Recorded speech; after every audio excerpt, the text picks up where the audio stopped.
ओम परमात्मने नमः। 5वें अध्याय में ऋषभ जी का अपने पुत्रों को उपदेश देना और स्वयं अवधूत वृत्ति ग्रहण करना। श्री वृषभ देव जी ने कहा, पुत्रों, इस मृत्यु लोक में यह मनुष्य शरीर दुखमय विषय भोग प्राप्त करने के लिए ही नहीं है। ये भोग तो विष्टाभोजी सूकर कुकरादि को भी मिलते ही हैं।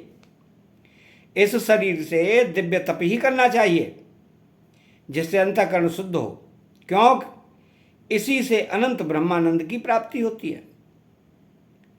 शास्त्रों ने महापुरुषों की सेवा को मुक्ति का और स्त्री संगी कामियों के संग को नरक का द्वार बताया है।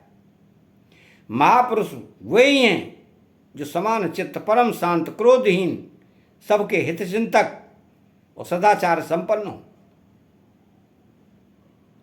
अथवा मुझ परमात्मा के प्रेम के ही जो एकमात्र पुरुषार्थ मानते हो।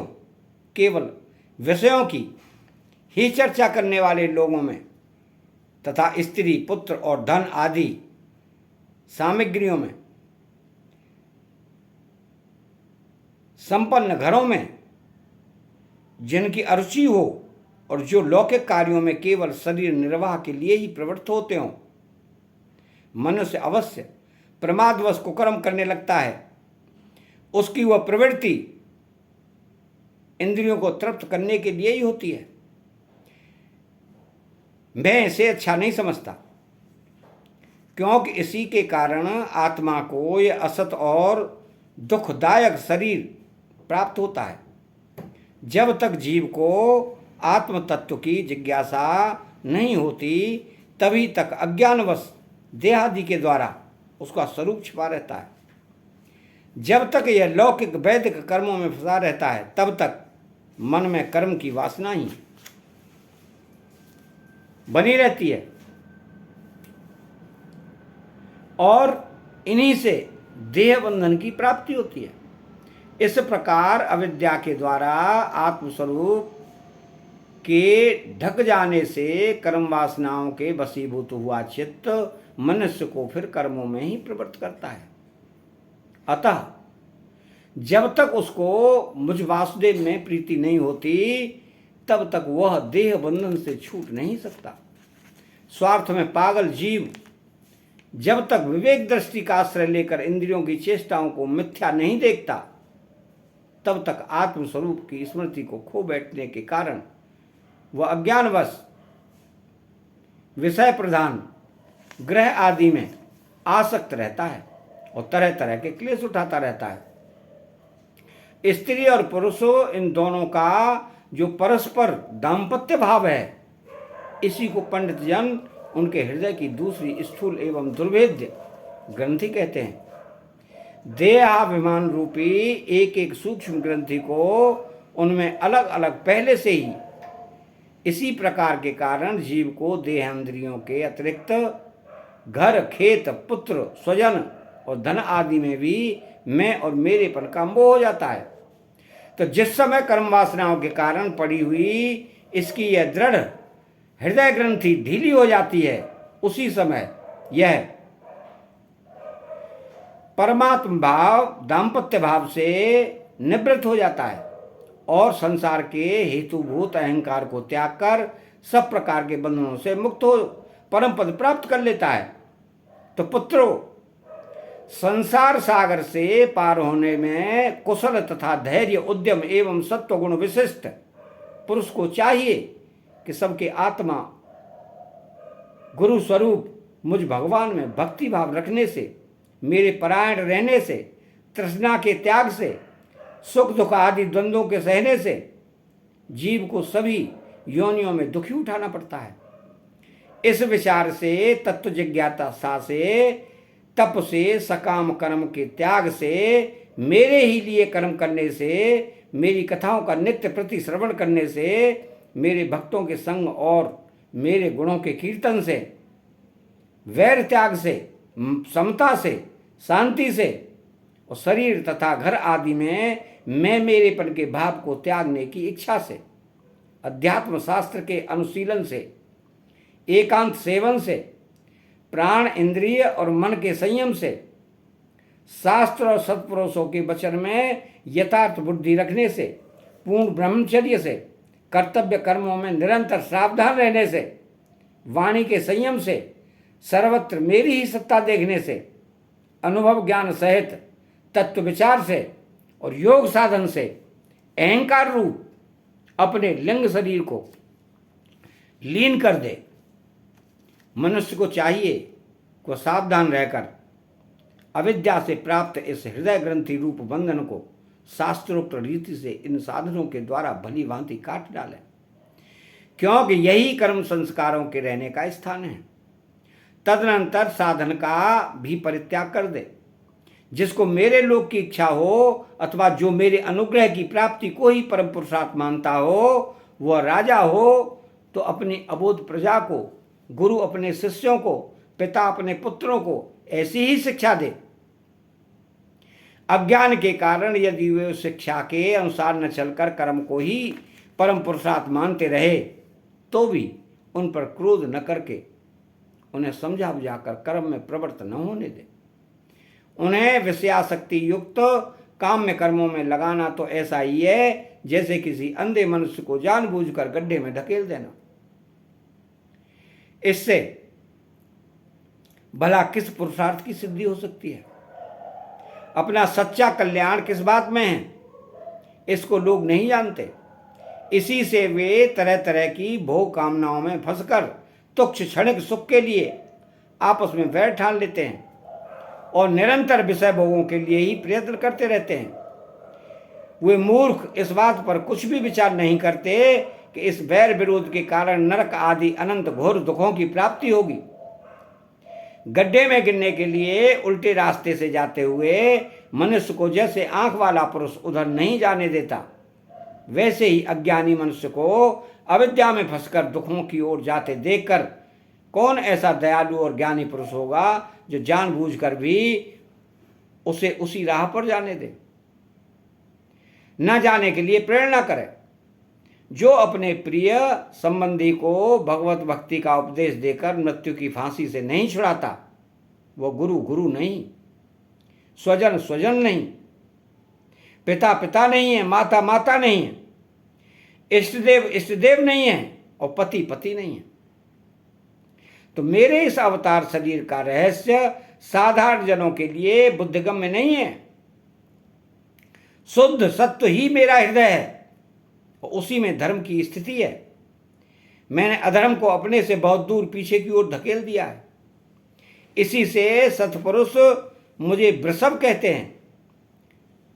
ऋषभ तुम सब मेरे उस शुद्ध सत्वमय हृदय में उत्पन्न हुए हो, इसलिए मत्सर छोड़कर अपने बड़े भाई भरत की सेवा करो।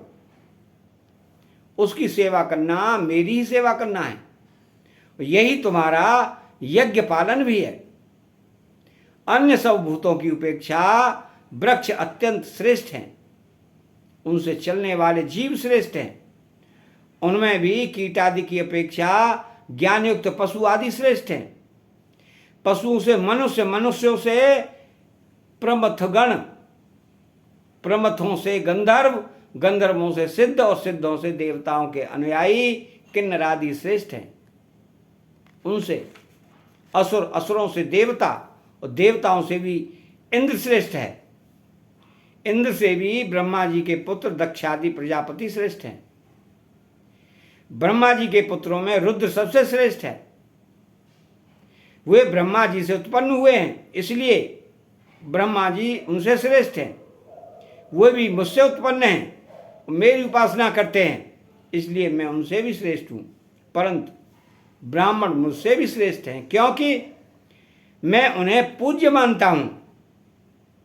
सभा में उपस्थित ब्राह्मणों को लक्ष्य करके विप्रगण दूसरे किसी भी प्राणी को मैं ब्राह्मणों के समान भी नहीं समझता, फिर उनसे अधिक तो मान ही कैसे सकता हूँ। लोग श्रद्धा पूर्वक ब्राह्मणों के मुख में जो अन्नादि आहुति डालते हैं, उसे मैं जैसी प्रशंसा से ग्रहण करता हूँ, वैसे अग्निहोत्र में होम की हुई सामग्री को स्वीकार नहीं करता। जिन्होंने इस लोक में अध्ययन आदि के द्वारा मेरी वेद रूपा अति सुंदर और पुरातन मूर्ति को धारण कर रखा है तथा जो परम पवित्र सत्वगुण सम दम सत्य दया तप तितिक्षा और ज्ञानादि 8 गुणों से संपन्न हैं, उन ब्राह्मणों से बढ़कर और कौन हो सकता है। मैं ब्रह्मादि से भी श्रेष्ठ और अनंत हूं तथा स्वर्ग मोक्ष आदि देने की भी सामर्थ्य रखता हूं, किंतु मेरे अकिंचन भक्त मेरे निष्प्रय होते हैं कि वे मुझसे भी कभी कुछ नहीं चाहते। फिर राज्य आदि अन्य वस्तुओं की तो वे इच्छा ही कैसे कर सकते हैं। पुत्रों, तुम संपूर्ण चराचर भूतों को मेरा ही शरीर समझकर शुद्ध बुद्धि से परम पद पद पर उनकी सेवा करो, यही मेरी सच्ची पूजा है। मन वचन दृष्टि तथा अन्य इंद्रियों की चेष्टाओं का साक्षात फल मेरा इस प्रकार का पूजन ही है। इसके बिना मनुष्य अपने को महामोहमय कालपाश से छुड़ा नहीं सकता। तो श्री सुखदेव जी कहते हैं कि राजन, ऋषभदेव जी के पुत्र यद्यपि स्वयं ही सब प्रकार सुशिक्षित थे, तो भी लोगों को शिक्षा देने के उद्देश्य से महाप्रभावशाली परम सुहृदय भगवान ऋषभ ने उन्हें इस प्रकार उपदेश दिया। ऋषभदेव जी के 100 पुत्रों में भरत सबसे बड़े थे। वे भगवान के परम भक्त और भगवत भक्तों के परायण थे। ऋषभदेव जी ने पृथ्वी का पालन करने के लिए उन्हें राजगद्दी पर बैठा दिया और स्वयं उपशमशील निवृत्ति परायण महामुनियों के भक्ति ज्ञान और वैराग्य रूप परम हंसोचित धर्मों की शिक्षा देने के लिए बिल्कुल विरक्त हो गए। केवल शरीर मात्र का परिग्रह रखा और सब कुछ घर पर रहते ही छोड़ दिया। अब वे वस्त्रों का भी त्याग करके सर्वदा दिगंबर हो गए।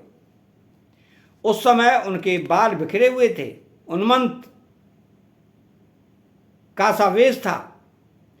इस स्थिति में वे वनीय अग्निहोत्र की अग्नियों को अपने में ही लीन करके सन्यासी हो गए और ब्रह्मावर्त देश से बाहर निकल कर गए।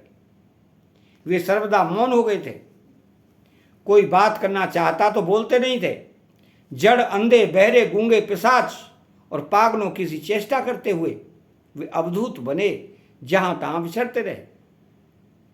कभी नगरों गांवों में चले जाते तो कभी खानों किसानों की बस्तियों बगीचों पहाड़ी गांवों सेना की छावनियों गौशालाओं अहीरों की बस्तियों और यात्रियों के टिकने के स्थानों में रहते। कभी पहाड़ों जंगलों और आश्रम आदि में विचरते। वे किसी भी रास्ते से निकलते तो जिस प्रकार वन में विचरने वाले हाथी को मक्खियां सताती हैं, उसी प्रकार मूर्ख और दुष्ट लोग उनके पीछे हो जाते और उन्हें तंग करते। कोई धमकी देते, कोई मारते, कोई पेशाब कर देते, कोई थूक देते, कोई ढेला मारते, कोई विष्ठा और धूल फेंकते, कोई अधोवायु छोड़ते और कोई खोटी खरी सुनाकर उनका तिरस्कार करते। किंतु वे इन सब बातों पर जरा भी ध्यान नहीं देते। इसका कारण यह था कि भ्रम से सत्य कहे जाने वाले इस मिथ्या शरीर में उनकी अहंता ममता तनिक भी नहीं थी। वे कार्य कारण रूप संपूर्ण प्रपंच के साक्षी होकर अपने परमात्म तत्व स्वरूप में ही स्थित थे। इसलिए अखंड चित्तवृत्ति से अकेले ही पृथ्वी पर विचरते रहते थे। यद्यपि उनके हाथ पैर छाती लंबी लंबी बाहें गले और मुख आदि अंगों की बनावट बड़ी ही सुकुमार थी, उनका स्वभाव से ही सुंदर मुख स्वाभाविक मधुर मुस्कान से और भी मनोहर जान पड़ता था। नेत्र क्वीन कमल दल के समान बड़े ही सुहावने विशाल एवं कुछ लाली लिए हुए थे। उनकी पुतलियां शीतल एवं संताप हारिणी थीं। इन नेत्रों के कारण वो बड़े मनोहर जान पड़ते थे। कपोल कान नासिका छोटे बड़े न होकर समान एवं सुंदर थे तथा उनके अस्फुट हास्य युक्त मनोहर मुखारबिंद की शोभा को देखकर पुर नारियों के चित्त में कामदेव का संचार हो जाता था। तथापि उनके मुख के आगे जो भूरे रंग की लंबी लंबी घुंघराली लटें लटकती रहती थीं, उनके महान भार और अवधूतों के समान धूसरित देह के कारण वे ग्रहग्रस्त मनुष्य के समान जान पड़ते थे। जब भगवान ऋषभदेव ने देखा कि यह जनता योग साधन में विघ्न रूप है और इससे बचने का उपाय बीभत्स वृत्ति से रहनाई है, तब उन्होंने अजगर वृत्ति धारण कर ली। वे लेटे ही लेटे खाने पीने चबाने मलमूत्र त्याग करने लगे। वे अपने त्यागे हुए मल में लोटपोट कर शरीर को उससे सान लेते, किंतु उनके मल में दुर्गंध नहीं थी, बड़ी सुगंध थी। वायु सुगंध को लेकर उनके चारों ओर 10 योजन तक सारे देश को सुगंधित कर देती थी। इसी प्रकार गौ मृग काकादि की वृत्तियों को स्वीकार करके वे उन्हीं के समान कभी चलते हुए, कभी खड़े खड़े, कभी बैठे हुए और कभी लेट लेट के ही खाने पीने और मलमूत्र का त्याग करने लगते थे। परीक्षित, परमहंसों को त्यागने आदर्श की शिक्षा देने के लिए इस प्रकार मोक्षपति भगवान ऋषभदेव ने कई तरह की योग चर्चाओं का आचरण किया। वे निरंतर सर्वश्रेष्ठ महान आनंद का अनुभव करते रहते थे। उनकी दृष्टि में निरुपाध रूप से संपूर्ण प्राणियों के आत्मा अपने आत्म स्वरूप भगवान वासुदेव से किसी प्रकार का भेद नहीं था। इसलिए उनके सभी पुरुषार्थ पूर्ण हो चुके थे। उनके पास आकाश गमन, मनोजवित्व, मन की गति के समान ही शरीर का भी इच्छा करते ही सर्वत्र पहुंच जाना, अंतर्ध्यान, परकाया प्रवेश, दूसरे के शरीर में प्रवेश करना, दूर की बातें सुन लेना और दूर के दृश्य देख लेना आदि सब प्रकार की सिद्धियां अपने आप ही सेवा करने को आईं, परंतु उन्होंने उनका मन से आदर या ग्रहण नहीं किया। अतः 5वां अध्याय यहाँ समाप्त होता है। चैनल को सब्सक्राइब करें, बेल आइकन घंटी को दबाएं और कमेंट बॉक्स में श्री राधे कृष्णा लिखें। जय श्री कृष्णा।